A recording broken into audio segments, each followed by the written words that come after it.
પશ્ચિમ ભરૂચમાં આવેલી હુસેનિયાનગર 2 ના રહીશોએ ડ્રેનેજ મુદ્દે પાલિકા પર મોરચો માંડી તાળાબંધીની ચીમકી ઉચ્ચારી હતી। ભરૂચ શહેરની હુસેનિયાનગર 2 માં ડ્રેનેજ લાઇનની કામગીરી કરાઈ નથી। ઘણી બધી સોસાયટીમાં આ ડ્રેનેજ લાઇનની કામગીરી પૂર્ણ કરાઈ છે, પરંતુ હુસેનિયાનગર 2 માં હજુ સુધી ડ્રેનેજ લાઇનની કામગીરી કરવામાં આવી નથી। સોસાયટીના રહીશોએ ગુરુવારે પાલિકા પર મોરચો માંડ્યો હતો। મુખ્ય અધિકારીને આવેદન આપી તેઓ સાથે આવો વ્યવહાર કેમ કરાઈ રહ્યો હોવાના સવાલ ઉઠાવ્યો હતો।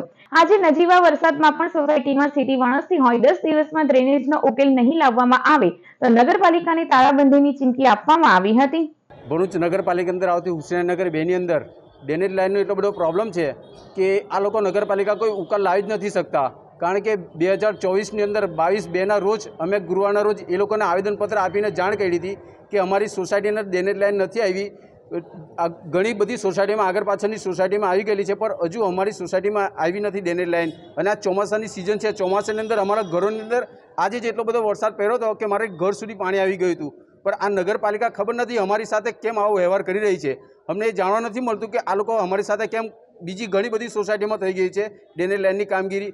पर એવું લાગે છે કે અમારી સાથે નગરપાલિકા જાણી જોઈને આ કરી રહેલી છે।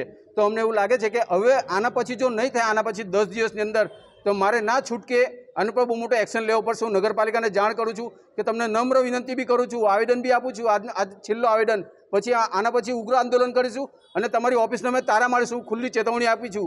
તમે આને ચેતવણી સમજો કે તમે ગમે તે સમજો, પણ આના માટે હું તમને આ છેલ્લી મારી આવેદન છે। આના પછી હું કોઈ આવેદન નહીં આપીશ। છેલ્લે નગરપાલિકાને તારા મારીશ। તમારે મારા ઉપર જે એક્શન લેવો તે લેજો।